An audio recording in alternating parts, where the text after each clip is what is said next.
Parker, let's talk about the biggest news in baseball that happened this past week. I want to spend the rest of the show talking about this because it's crucial that we do. And Parker, it was one of the bigger stories we've had in baseball, I think, and I know you think, in a long time. And before we get into it, I just kind of want to I let's set the stage and really think about what this means. And of course, folks, we're talking about Rafael Devers being traded from the Red Sox to the Giants and what was a uncharacteristic trade in the middle of June with one of MLB's superstar players. And we all know the story of what happened going back to spring training, Devers not wanting to DH full time and move off third, and subsequently not wanting to play first. We know that story. But here's the deal, Parker. I want to talk about a couple things. I want to talk about what we're hearing from Devers in San Fran. And I want to talk about what this means for the Giants and for the Red Sox going forward. So first and foremost, before any of that, when you heard this news, what the hell went through your mind? Oh, I must have forgotten today's April Fool's. And that sounds so like I'm making a joke. I genuinely was like, there's no way. Because the way I saw it was in like the replies of a tweet so Rafael Devers had just hit a home run to put the Red Sox up 2-0 in a game that they would eventually win that would sweep the Yankees.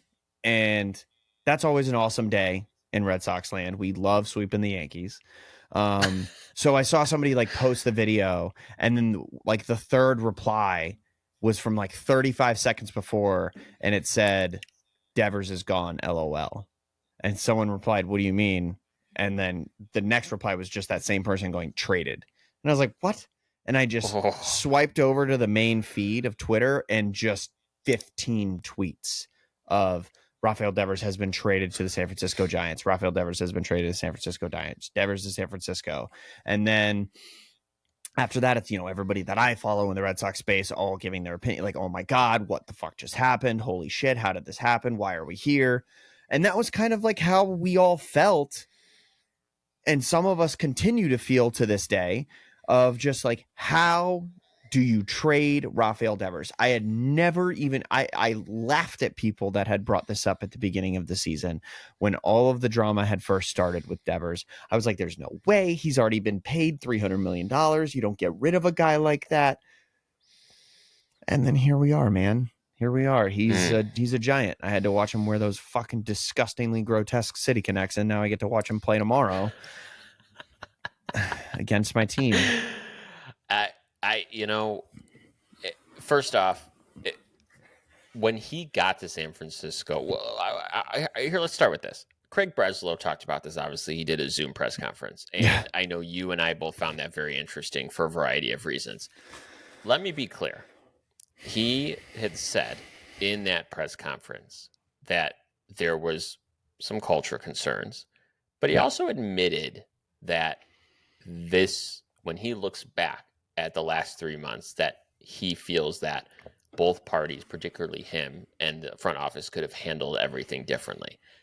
I appreciate that amount of self-awareness. It sucks that we're even at this point that we need to even have this conversation and that this happens, or that this happened. But I think I walk away from this being assured that I don't know that this could have been saved. I think both Breslow in the front office and I think Devers handled this poorly on both sides. And I don't know that they could have ever recovered from this. And as much as I know you and Red Sox fans hate to see him go, and in an alternate reality, he should not be leaving the Red Sox. If he stays, could it do more harm than good? Maybe. Yeah.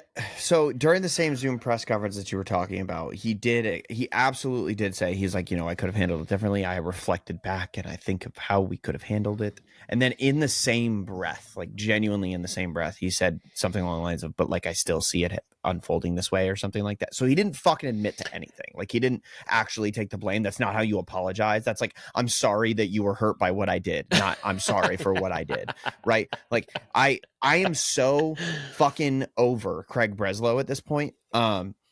Because of everything that has come out over the last couple of weeks. First of all, we're in year 2 of Breslow, and both years Rafael Devers spoke out against him, so I'm pretty sure this is where this came from.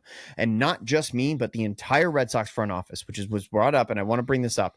The June Lee article on Yahoo Sports was one of the most damning hit pieces, and that's what it was. It was a hit piece, but in the most wholesome way that I could ever see somebody hit my team, because he didn't implicate either side totally in this trade. He just brought to light so many things that have been happening in my favorite baseball organization that I'm embarrassed to admit happened. Like, to find out that they're interviewing candidates through 3, 4, 5 levels of interviews, with only interaction from that candidate to the interviewer being through an AI fucking chatbot, is absolutely ridiculous. And yes, sure, the comeback from the Red Sox front office is, a lot of teams use AI during the interview probably not for the entire fucking process, though. Like, I read Terry Francona's book about his time in Boston. It's called like Francona, the Red Sox years, or something like that. Fantastic read. It's very good. He was interviewed using like artificial intelligence models regarding situational decisions a manager would have to make inside the game. But it was in like a video room with Theo Epstein and a clipboard sitting next to him, like asking him questions and him making, decisions about. And that made Francona a little uncomfortable. He talked about it in the book, but he also was like, he admittedly was like, this is probably where the game is going. It was really cool to see these situations brought up and have me react to them. I feel like that's a healthy implementation of this kind of technology, whereas just having someone talk to a bot is ridiculous. And I have so many more thoughts, and we're only 28 minutes into a pod that's probably going to be about an hour, so we've got time to get to them. But that part, the Breslow quote-unquote apology and the AI chatbot shit that we're doing to interview candidates, it's no wonder we were forced into hiring Craig Breslow for this position, because there was not a single qualified candidate that would take the job in Boston for the revolving door and the toxic environment that has existed inside of this franchise. Think about what happened to Craig Breslow. He retired, and then he was put into a pitching development role due to his pedigree as a pitcher in MLB.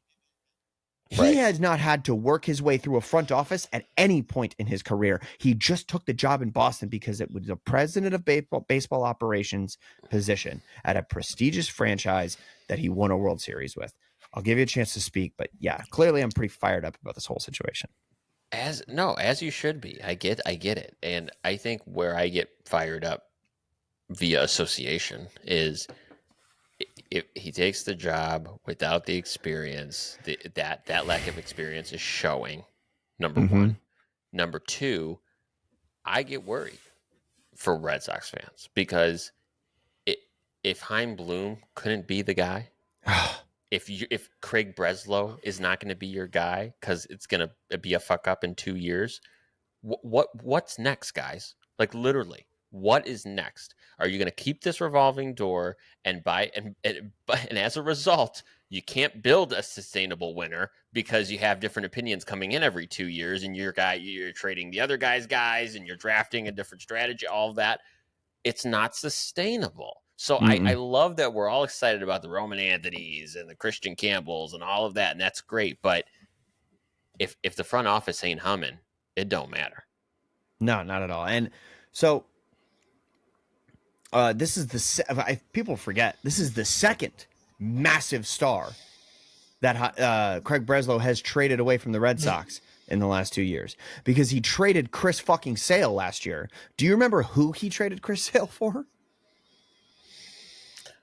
He traded him to the Braves. Yep. It was for, why am I blanking? Vaughn Grissom. That's right. Vaughn Grissom. That's right. Let's look and see how many games Vaughn Grissom has played at the big league level over the last 2 years, Anthony. Oh my God. I just don't like. Okay, so Craig Breslow. I have a feeling I do it on two hands. I think. Well, it's not quite that few, but he's definitely not great. In 2023, he played 31 games for the Boston Red Sox and has not touched the field at the big league level this year. Chris Sale won fucking Cy Young last year. So now we're talking about Chris Sale getting traded. I don't think that Craig Breslow gets enough flack for that decision. But I'm not trying to make this into the Craig Breslow show. What I want to start with is talk about how I think that both sides are implicated in this situation, because yes, people are going to and should be making the argument that Rafael Devers was kind of jerked around by the team and not given the full picture of what his responsibilities and what the expectations for him this season were going to be. And I think that is a massive failure on the part of Craig Breslow and on the part of Alex Cora. He should have been in on the whole third baseman pursuit the entire offseason. Yeah. Now, I think he knew that the Red Sox were pursuing Alex Bregman and Nolan Arenado, but rightfully so. He has the right to expect his manager and GM to call him and be like, "Hey, this is the situation. I know we told you that you were going to be the third baseman. Heim's not here anymore. He's the one who told you that, and you're not that great defensively, but we love your bat and want you in our lineup.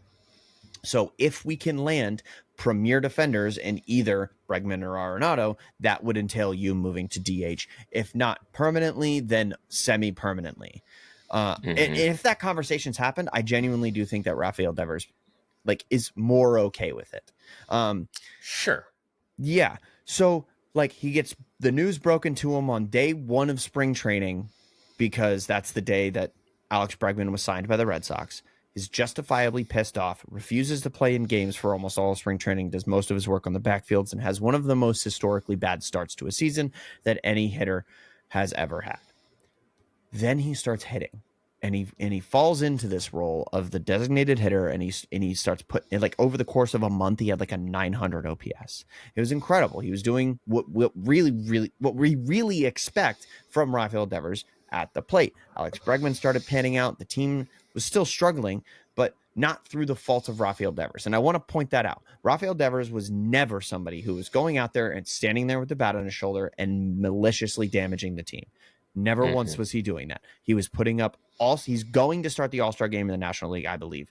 Or he's going to make the All-Star team at the DH position in the National League, because Shohei Ohtani is going to start at DH. But he never was maliciously hurting the team. It's the environment that was created at the moment he was told he was going to be the DH that was the downfall of the Rafael Devers era in Boston. Because apparently,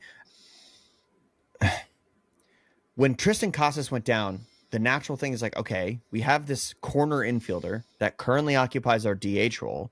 When you think about it with no nameplates attached to it, it's oh, former third baseman as of 3 months ago, current DH can play a corner infield spot. Immediately, it's yeah, I want that guy to maybe fill in at first base and stop the bleeding. The Red Sox asked Rafael Devers, and I don't know how they asked. I don't know who asked him first, but it didn't go well, and Rafi refused to play first base. And that is where I think it truly, truly deteriorated to the point where this was unsalvageable, because not only when that happened did John Henry fly to Kansas City and basically tell him, "I'm paying you, so you're going to do what we ask," and Rafael continued to say no, but also, per the June Lee article, Christian Campbell was asked to, and he didn't volunteer, but Christian Campbell was asked to learn first base in order to try to take some of the stress off of the position, the organizational level. And Rafael Devers was miffed by that, it ruined his position or something like that in the whole drama. Which, when you're a 22 to 23-year-old big leaguer who just tore through, he's been in professional baseball for a single year and made his first big league roster, just signed an extension, probably has a ton of imposter syndrome going on, and all he did was do the thing he's done his whole big league, his whole baseball career, which is, what does a team need to win? Hell yeah, I'll take the ball in the 9th inning, Skip. Whatever you need from me, I'll do it. And then the all-star designated hitter, a guy who's maybe on his way to getting a statue outside Fenway Park, looks at you and has any sort of discontent with that decision. That is a horrifically bad developmental climate in your clubhouse. And I've been talking for way too long now, so I'm going to let you go. But that's not even the end of the story. There's more to cover, but here you go. Well, that's a perfect segue into what I wanted to talk about. Is that Devers um, undoubtedly could have handled this differently, and I think let's not forget how he talked about his front office to the media, which is not what Oh you man. do as a player externally, and two, the developmental piece and the developmental environment is so key here. This is a young team. Devers, you know, Breslow in that front office wanted Devers to be the leader for this young team. I don't think anyone doubts that for a second. But he kind of talked himself out of it, quite frankly. And Mm-hmm. I, I it's a stark difference to what we heard from Devers in his first press conference with San Francisco, because all of a sudden we see a new man, right? We see a man hot off a flight from Boston who is saying, "Oh well, they're the boss here in San Fran, and I'm going to play first base if they want me to. I'll do whatever they ask." Like, all right, all right. Mm-hmm. I think he's going Like, to play first base against the Red Sox. I think he will. And I don't know how I feel about it, because either it reinforces the fact that you're a man child because you're doing it out of spite and you're taking it personally against the front office instead of rising above it. And even though they didn't communicate with you well, being a man and being a big boy and dealing with it the right way, but instead you're gonna be this way. I don't know. I'm glad he's doing it. That should have been the approach out of the gate. I'm sure we all agree, but um, I I don't know. I hate the whole thing. I hate that we're here. It's just such a shitty look for all parties involved, if I'm being honest. Um, and it has huge implications for both these franchises, which I want to get into here in a little bit. I Yeah, no. So he gets traded, and then in his introductory press conference says, "I'm willing to do whatever the team needs for me to win." And it's yeah, like, oh, okay. you could have just slapped me in the face, man. You didn't need to go in the media and start basically talking shit, right? Like, and Yeah. we'll talk about this from the Giants' perspective, and I promise you, I will give you my unbiased, just like as pundit opinion on what this means for the Giants when we get there. But as of right now, I'm bitching about the Red Sox. So here we go. But so he clearly was a part of, if not the reason that this clubhouse environment was, if not straight up toxic, which I don't really, excuse me, I'm sorry, I don't really truly believe that it was a toxic environment, but I definitely know that it was not an optimal environment to be raising big leaguers in. Like, if you think about Yeah. it, I've talked about this before. Think about the rookies on this roster: Carlos Narvaez, Christian Campbell, Roman Anthony, Marcelo Meyer. Jaron Duran's only in his third or fourth big league year of service time. Cedar Rafael is in his Mhm. second or third year of big league service time. So we're talking about 6 players in your starting 9 that are all young, developmental, and coming up in this system. And the only veterans on that entire roster, position player wise, were Alex Bregman, Trevor Story, I'm not counting Connor Wong, and Rafael Devers.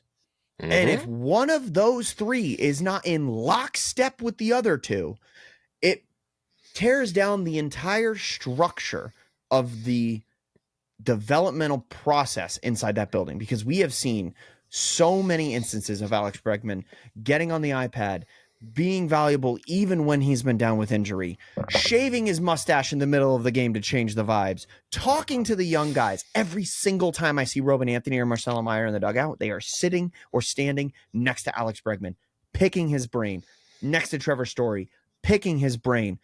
Always these guys are out there setting the example. And in 2018 or 20, not 2018, in like 2019 or 2020 or 2021, one of those years, Devers was quoted saying, "I really don't see myself as a leader." And you know what? You shouldn't be forced to be a leader. But I Right. do think with maturity comes responsibility. When you're talking about human beings you play on a team with that are probably super anxious, super unsure of themselves, and all they need is a helping hand and an example to follow. And when you refuse to play a position, when you're like big time, like he's not a prospect, but like hopefully productive big leaguer in Tristan Casas goes down with injury that ends his season and hopefully not his career, to see Rafael Devers refuse flat to play the position and then spit in your face by going out and taking grounders at shortstop every day, it Mm. is just so hard to recover from that. And it's for that reason I don't necessarily blame the Red Sox for making the trade, period. And I'll get into in a second about why I think the way they went about the trade was absolutely fucking horrendous from a baseball operations perspective. But here we are. We made the trade because of an environment that was fostered by our all-star designated hitter. Well, let's talk about that trade here in a little more detail. Let's start with the Red Sox side of it. So the Red Sox did end up getting from the Giants left-handed starter Kyle Harrison, right-hander Jordan Hicks, two prospects, outfielder James Tibbs III, and a rookie league right-hander Jose Bayo. So the biggest part of this trade, Parker, which had you and I talking honestly the most, was the fact that the Giants took the entire contract. Like That was it. That's a that's return. Like that's a piece. yes. I mean, you don't hear about that anymore. That's not a thing anymore. And so for the Red Sox to be able to pull that off from a pure business standpoint, good for them. That's huge. Mhm. But when you look at this return, Parker, when you factor it in with the fact that they shed all that money, how do you grade this trade? I think the max would be like a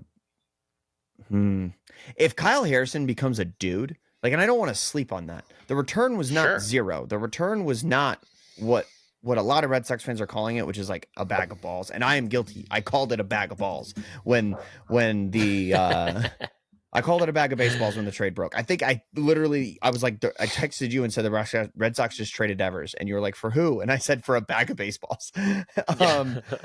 And Kyle Harrison, he could very well end up being a very good, like, number two, maybe even number one starter on any other team that doesn't have Garrett Crochet in the big leagues. He's only 23.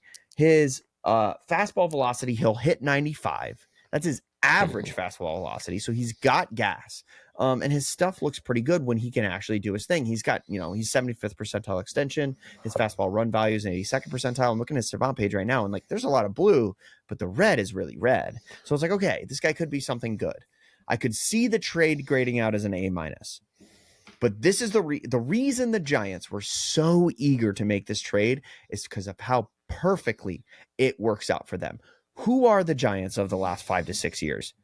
Well, under Farhad Saidi, they were kind of always the bridesmaid, never the bride, and Yeah. never could really sign their guy. They missed out on Carlos Correa. They missed out on Aaron Judge. They missed out on countless other free agents. JD Martinez even said, yeah, your ballpark's bullshit. I'm not going to hit there. Like, they could never really sign the big name. So what's the next option? Well, you make a trade. Well, generational bats don't come up on the trade market. They just don't. One did. And Buster Posey even described this in the press conference where they introduced Rafael Devers as a member of the Giants. He said that he got the same feeling of anticipation and like the hair standing up on the back of his neck as he was making this trade and negotiating the details of this trade that he would get before World Series games and big playoff moments in his baseball career, which is like the coolest fucking thing I've ever heard in my life. Like, Yes. Yes. Buster Posey's that guy, and he's always been that guy, and he's going to continue to be that guy in the front office, and he bleeds orange and black. Like, I love that from a Giants fan perspective. And so now what happens? Well, Devers joins the Giants, and he raves about how good the front office is treating him, and he loves how Bob Melvin's managing the team, and I'm here to do whatever you want. And then as that happens, he's called up in his first big league or his first at bat for the Giants, and he gets a standing ovation from the fans, and he hits a double in that game, and they scream their asses off, and he's now like a massive part of a very, very successful to this point Giants team. Yeah. And maybe this is the endorsement and the juice that the Giants now need to maybe go make a play on a Kyle Tucker this offseason, to finally sign those guys, because you see the fan base is there and they are supporting the shit out of this baseball team. Yeah, I mean the Giants have a history of putting together remarkable teams with all-star talent up and down the lineup, and that has fell off in recent years. And you're right, they have been able to patch it together, and they're always missing out on these free agents. And a lot of that has to do with you could talk about the fact that people don't like San Francisco for whatever reason. You can talk about the taxes. You can talk about the economics, whatever. But I appreciate that Buster is aggressive, knowing that, hey, if I can't build my team this way, I got to build it somehow. And F it, I'm going all in, which I appreciate because the fans Yeah. deserve that. And I want to talk about in a little bit kind of what it means going forward for San Francisco. But going back to the Red Sox, Mhm. particularly Parker, because they freed up an AAV of about 30 million a year for the next 7 years. Um, what do you see happening? Like, what do you want them to do as they get to this off season? What's next for this team? Unfortunately, I don't know that there is a clear cut what's next. I think you reallocate those funds somehow, right? Like they could find themselves in play for a few big name guys like Michael King, Dylan Cease, these pitchers that are going to hit the market. And I specifically say pitchers because I think it's important to point out Kyle Tucker does not fit the Red Sox.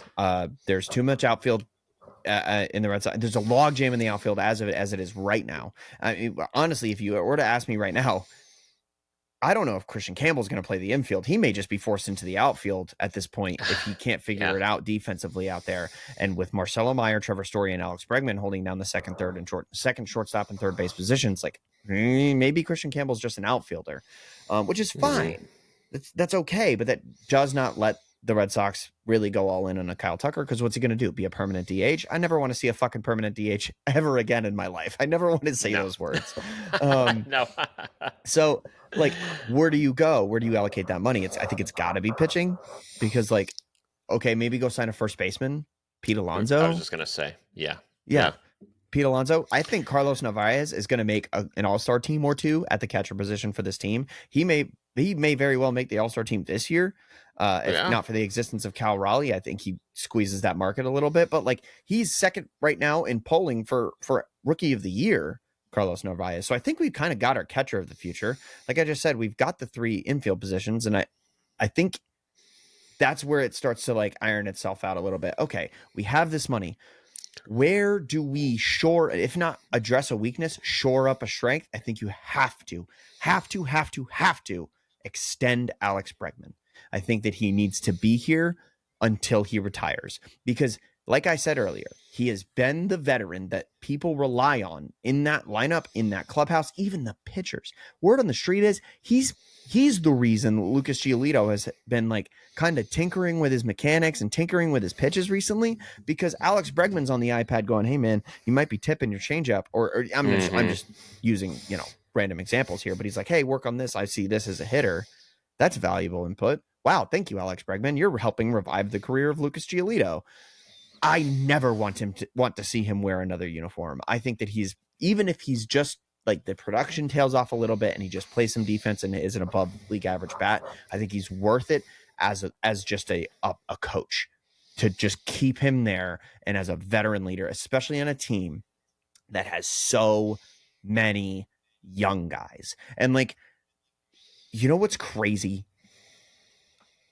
Like, I think he's the perfect guy to stay because like think about things like language barriers and stuff like that happen throughout baseball. You might have the greatest first baseman of all time, but if he doesn't speak great English, then if your next up and coming player who's also, let's say, like a right-handed hitter, doesn't really speak Spanish, maybe that mentorship doesn't really happen. We happen to Right. be in a very unique scenario where we have three massive prospects that all speak English, and Alex Bregman speaks English. So like like I feel like that's also a valuable piece of this that may or may not have played into whether or not Rafael Devers felt that he was a leadership role for any of these guys. And I'm just spitballing here, but like I have just too many thoughts banging around in my head, man, about I this whole know. situation. I know, and I know you're going to be stewing over it for some time, rightfully so. Your point about spreading the money around is big because when you do look at this lineup up and down, um, I know people are giving Breslow a lot of shit for saying something like, "Oh, we can look back on the end of the season." I'm paraphrasing, and we could win more games than we were going to lose. And on the face of it, that sounds ridiculous, and I agree. It sounds a little Yep. ridiculous. It's kind of a shallow statement. Mm-hmm. However, the way you just outlined this lineup and went through it is giving me some hope for Red Sox fans because that 30 million a year you're not rebuilding a whole roster. No, You're supplementing the pitching. You're adding a first baseman. You're getting some depth pieces. And quite frankly, if they do those things, 2026 could be a really good year in Boston. It truly could be. And I don't know that I'm concerned about replacing a Devers bat. I, no, I personally have never bought into the idea that if you lose a bat, if you lose whatever war that you're losing, you have to replace it somewhere. no. I don't view baseball like that. Baseball is winning in the margins, getting the extra bases, playing good defense, and winning on a day-to-day basis, not filling a war number over 162. So I don't think they're going to have a problem, honestly, if they fortify this team the right way. Yeah. I can't agree with you more. I do also believe that the Red Sox are somehow uniquely positioned to be better off from this deal than they would be than any other team would be. You get rid of a Rafael Devers, but guess what? You just Yeah. called up Roman Anthony, who by Right. all accounts is just the exit velo king of the world. And he's struggled when he came up. He's got like a sub 100. He hasn't even crossed the $1 mark for his batting Yeah. average at this point. But that's okay because he's 21 and It's he's crazy. only going to get better. In 7 years, he's going to be 28. And to me, that is fucking crazy. It's a great frame of reference. Yeah. Like Oh, in 7 years, I have no clue what I'm going to be doing with my life. But I know Roman Anthony's not even going to be fucking 30 yet. And that dude looks like he's going to be a Hall of Famer potentially. So I hope you're right. I think there's a lot to be hopeful for as a Red Sox fan. What sucks, and I think this was phrased perfectly. I sent you the clip. Coley Mick, who is a member of the Section 10 podcast, he's a member of the same podcast network actually that we had Justin Havens is a part of.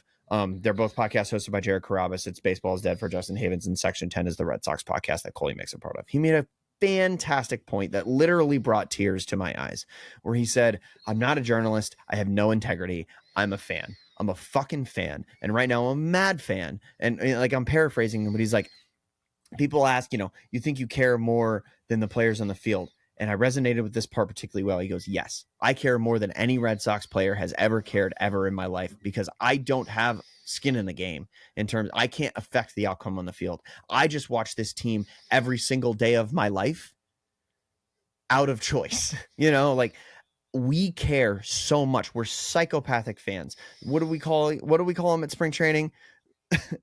the sick fucks. Yeah, we're the sick fucks that watch this quote unquote boring game every day of our lives. I'll rush home from work to catch the first inning of the Red Sox game, and I'm still gonna do that tomorrow, whether Rafael Devers is batting second for the Red Sox or batting second for the Giants. I don't care. I'm going to watch. There's hope. There's promise on this Red Sox lineup. And I'm the reason it hurts so bad is just because I'm sick of seeing it happen again. We traded Mookie Betts and he became one of the best players, if not the best player in baseball. We let Xander Bogaerts walk. And every day that we get away from that deal, it looks like it was a better and better decision. But still, at the time, that fucking hurt, man. And then now you got rid of Rafael Devers. Benintendi's on your team, not mine. Like all these guys that I developed a real connection with, like just as a fan, have all moved on. And since 2018, the Red Sox have one successful season to show for it. And that successful season happened because Rafael Devers hit 2 homers on the last day of the season to send the Red Sox to the playoffs. They won the wild card game. Then they made it to the ALCS where Devers promptly hit a grand slam in the ALCS. And it's like, now we're back to square one. Well, now we're back to square one. All of that, and you even neglected to leave out the biggest name that they did not re-sign, and that's Bobby Dahlbeck. Bobby Dahlbeck. Yep, damn right. You know what's crazy? You know what I thought about today randomly, and I'll follow you down this road. Tristan Casas and Bobby Dahlbeck will probably end up in the same breath from Red Sox fans. You know what? I hate to admit it, and I wouldn't have said it 6 months ago, but now you're probably right. You're probably Because right. oh, fun fact, I didn't go on my Craig Breslow's a fucking terrible communicator rant, but he is. During the Zoom interview, he slipped up. I don't know if you caught this, and he said, "We're trying to find a long-term solution at first base," and then he went, Tristan Casas's rehab is going to be long, and we don't know what's going to come from. No, you're out on Tristan Casas, Craig. You just fucking told us. So Yes. he's an orphan now. He has a Yep. medical team, and that's it. That's the only people in the organization that give a shit about him anymore. He's probably moving on. And so now where do we go, Craig? You just took away a left-handed corner infielder bat. You just pissed him off to the point we had to trade him. Well, now that you admitted that too, you know all these other GMs are going to rake you over the coals, knowing that you have no intention of keeping him. So at this point, just DFA Tristan Casas. You're not paying him any money, so I don't know. I'm amazed. I think when we look at forward what the Red Sox are going to look like, my biggest concern, honestly, is not the team. My biggest concern is seeing how this front office works going forward. Yeah. So, and one thing I'm not like, yes, I just spent 30 minutes raking Craig Breslow over the coals. One thing I will defend is that the front office staff in Boston is largely the same group of people that it was in 2018, which if you had said that in 2019, it'd be like, oh yeah, of course, because they just won a World Series and that's what we do. Well, when you haven't been successful for the last 6 years, it's probably not the best thing that it was largely the same. So when Craig Breslow was brought on board, one of the first things he did was hire an outside consulting firm to basically go in, and it's, for lack of a better way of, giving the analogy, it's like Doge for baseball team. And they went in and they interviewed people and they fired a bunch of people, and people were like, every company in the world has efficiency problems where there's like probably people getting paid to do nothing. They just kind of made it under the radar. And, like it's, they trimmed a lot of the fat. They cut a bunch of the staff, or at least that's how they would describe it to you. And to me, some of that turnover, like in a winning oriented business, may or may not be the best thing, but maybe it's for the best. Like if it's a stale outlook, if you're no longer contributing to a winning effort, and maybe it just is, you get what I'm saying? It's somewhat 1% redeemable. The idea of like revamping your front office, especially if you're the president of baseball operations and would like to bring in some of your own people. Sure. But like chopping everybody's heads off like the French Revolution is a bit much, man. I can tell you this comes from my day job and what I do as a career. And I can tell you that it doesn't matter what fancy organizational plans you put into place or what your grand strategy is. If you don't know how to communicate and take care of people and have a little empathy and understanding, you're getting nowhere really fast. That's just the facts. Over the last week, and especially reading the June Lee article, I couldn't wait to get your feelings on like the whole front office situation, because that's very much in your realm and very much not mine. Well, and it's that is what when I look at GMs, and I had a recent experience considering this because of the whole change the White Sox went through from Rick Hahn and Kenny Williams to Chris Getz, and you can see the difference in the way that these guys communicate, what they prioritize, what really is important to them. And that from the leadership trickles down. And you see, like, The Athletic does these really cool player surveys every year. And then they write a bunch of articles about the feedback that the players gave on these surveys. And they rank, like, hey, some of the best teams that you've ever played for. And they give those rankings out. And people always rank teams like the Dodgers and the Cubs very high. Why? Because those teams take care of their players, they take care of their families, they treat them like human beings, they communicate well. Like, guys, this is the foundation of everything. I don't care if you're in baseball, in finance, in private equity. It transcends all industries. You have to treat people well. You have to be decent no matter what you're doing. And maybe it's because Breslow hasn't managed an organization. That's big part of this. Management is hard. Leadership isn't something that's just handed you on a silver platter. But I don't know, man. It's going to be interesting. I think Breslow is, I hope he's not in over his head, but we're going to find out really quickly, especially as we get to another full offseason under Breslow, what he's going to do. If we get to a full off season under Breslow, There's no way in hell they do that. they No have to way. stick by him now, though. I mean, Right. That's what I'm saying. There's no way. I mean, real quick I'll before we say, go down that road, yeah, go ahead. I want to point out, because to your credit, you pointed out a great thing about how people always talk about how the Dodgers are in that tier of like, wow, they really take care of the people. There's that meme that circulates every once in a while whenever a Dodgers player goes on bereavement or anything like that, about how they have had the most parental leave days taken in the last like decade, right? And I think that as much as that is hilarious to point out, I think that if you're the HR professional that is in charge over in Los Angeles Dodgers land, that's probably something you hang your hat on. Our people come here, they build families, they put down roots because they feel taken care of, they feel like they're valid, they feel like they can do that and be totally secure in their future. Right. But then you look at the Red Sox, who have had, 3 presidents of baseball operations since their World Series win in 2018. This isn't a 1998 World Championship. This happened 6 years ago. Yeah. Yeah. I mean, that is rough. I think, when you talk about leadership in a team, and I just referenced, obviously, looking at GMs and presidents of baseball operations going top down, but I sometimes wonder, where Sam Kennedy fits into all of this, right? And you look at the ownership team over there in Boston, and I don't think it's coincidence that nonsense tends to follow the Red Sox while these guys are still running this club. I think that is a top-down issue, and I think no matter who you put in there, they will continue to be a thorn in the side. I just think they will be.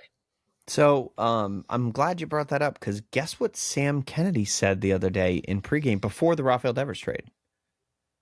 He got on the official NESN pregame show and was talking just, state of the team kind of thing, like, making an appearance, because it's really what he is. He's the president and CEO of baseball for the Boston Red Sox, but he's a mouthpiece is really what he is for the ownership group. Yeah. And which is fine. You need those kind of guys. He's the press secretary of the Boston Red Sox. We'll call him that. And he went out there and he said, and Rafi, this whole situation with Rafi, Rafi's going to play. He's going to put a glove on when the time is right. Can't even use the word weeks before the Rafael Devers trade. And this deal was in talks with the Giants, with the eventual landing spot at that point. Sam knew that, because Buster Posey said, we've been working on this deal for a few weeks now. Me and Craig were working on it for the last week or so. So the front office was working this piece. The front office of the team that he is president and CEO for, Sam Kennedy, still goes out and says, Rafi will put a glove on and play first when the time is right. And in that Zoom press conference, just most cop-out thing you could have done to explain away a move like this, the Zoom press conference, Sam said he was just being optimistic. I can't. No, I'm sick of being lied to, man. I'm so sick of being lied to by this baseball team. 100%. The Red Sox, the storied franchise that they are, having the resources that they are. Let's not forget, folks, if you're going to rank top franchises in baseball historically by revenue, by funds, Dodgers, Yankees, Red Sox, Cubs, done. The Red Sox made the most money in baseball last year, going 81 and 81. They are still the highest ticket in baseball. Okay. Mm-hmm. So there is no excuse why this team can't bounce back after a trade like this and put an extremely competitive team on the field in 26. And I will join all fellow Red Sox fans in being supremely disappointed if they don't get this shit together today.